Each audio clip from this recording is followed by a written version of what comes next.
Dzień dobry. My name is Michael Hammet, and I'm speaking to you from Melbourne, Australia. And the event that this video message is for is to be part of the celebration or the Liberator Walk event that takes place in mid-August. That will take place on this to commemorate the 16th and 17th of August 1944. That fateful date is the remembrance of the wartime downing of an aircraft in which my father was an airman. The purpose of the mission that this aircraft was engaged on at the time that it was disabled and shot down by German enemy fighter aircraft. The purpose was to provide relief for the people of Warsaw at the time of about the same time as the Warsaw Uprising in 1944. Sadly, of the 6 men that manned that aircraft, my father was the only one who saw the end of the war. And part of my motivation here is, in making this message, is to thank the people of Poland who were responsible for saving my father's life during the war, for saving him when he parachuted out of the burning aircraft and was eventually taken in by the underground, the AK. And in thanking you, I have to bring myself to put a context to this event. The historical reality is that my father and mother met during the war. My mother was a Polish landed person who was using her position to assist the AK, and my mother and father met in the depths of the war in Poland, and they fell in love, they married, and they came back to Australia, where my father had volunteered as an airman at the beginning of the war. And they came here and made their lives here. I did have, my mother had originally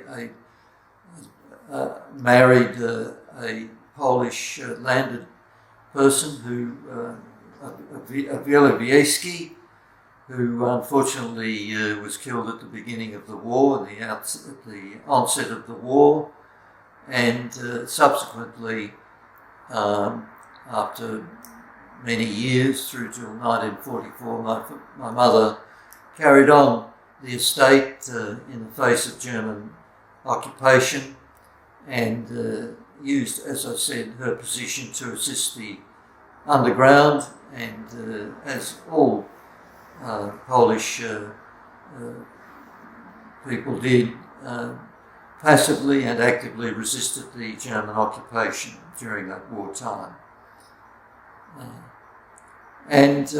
So the historical event is one that is part of Poland's history, and you, in coming to the Liberator Walk, are commemorating part of course, the history of your locality, but also the wider Polish history.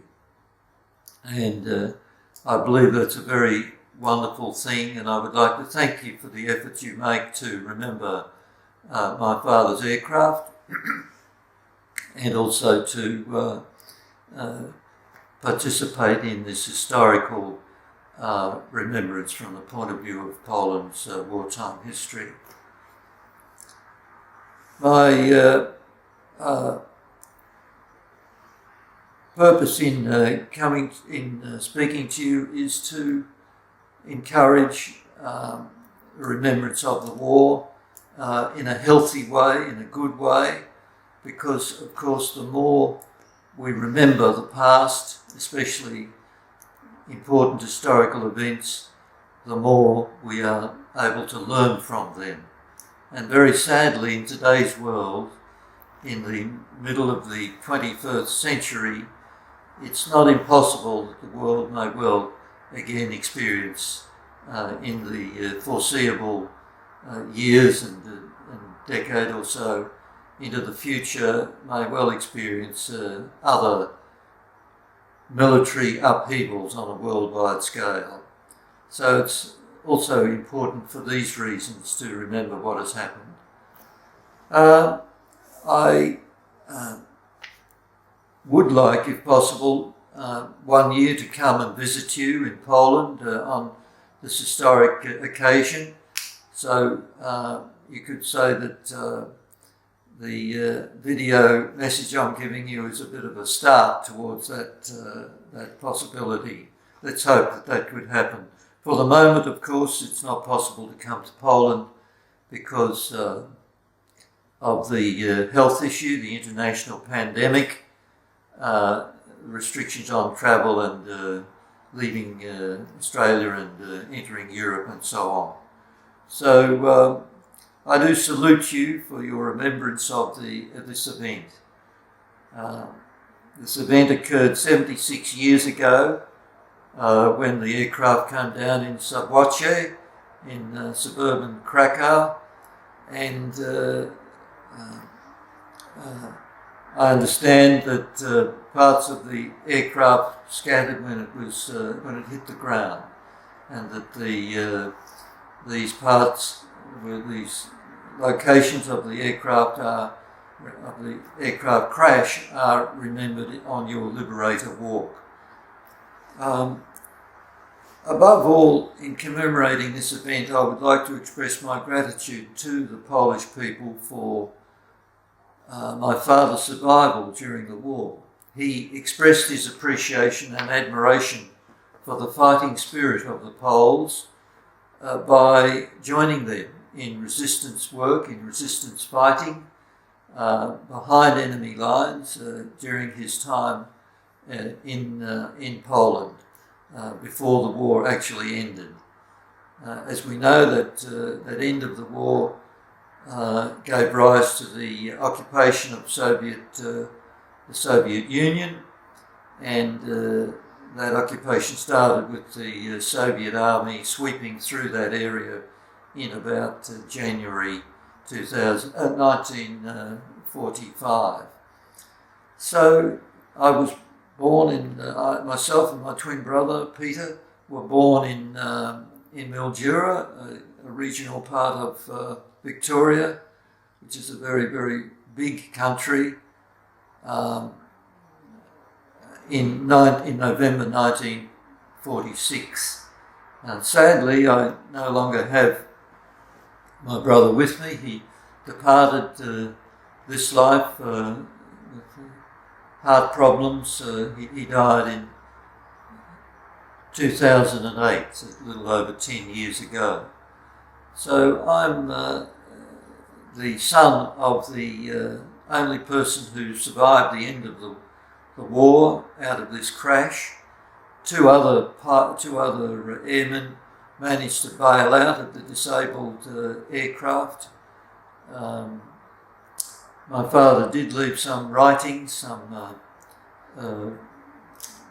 account in writing of what happened in the time of the attack by the night fighter, the German aircraft fighter that downed his plane, and it was a horrific, horrendous scene. Bullets everywhere, absolutely the whole plane was completely full of impacts of fighter bullets. And eventually the pilot, after giving the order to bail out of the disabled aircraft, which at that point was on fire, the captain, the pilot of the plane himself died at the controls before the plane crashed.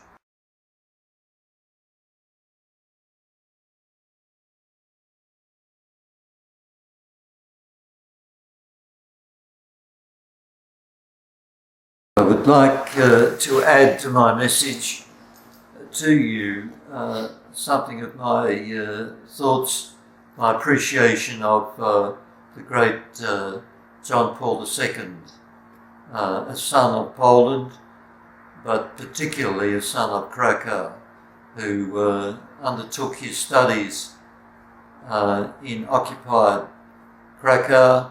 His seminary studies, part of them were undertaken during the war. And so he was steeped in Polish history, in Polish wartime history, in that part of the 20th century. And of course he was against war, he saw the horrors of it firsthand. But he also represents in himself, and in a way is a symbol of Poland in the resurrection from the ashes of the war which Poland has undergone. It's part of Polish history to rise from the oppression of occupation, to stand forth as its own national and historical figure. And then Poland has done this through many centuries of its history and played an enormously important role. It is my thought that Poland is again scheduled providentially under God to play further a role in European and world history, and in a sense, as I mentioned, the history of John Paul in a way prefigures and sets a theme. It is almost a metaphor for the rise and the influence of Poland into the future. John Paul II took his strength from his faith, and it cannot be doubted that Poland, historically and most particularly during the Second World War and in the mid 20th century, during its occupation by Russia, by the Soviet Union, and in its history after that, till eventually we come to today, Poland has also shown that it is capable of rising again, and it has also shown the crucial importance of, in its culture and history, of religion. And I would stress this example of John Paul II, undoubtedly the most famous Pole in modern history, and by all means a rival to all of the very great contributors to world history that Poland has produced over the centuries. I would commend his example, and especially his Marian devotion and his devotion to God and to the Catholic Church.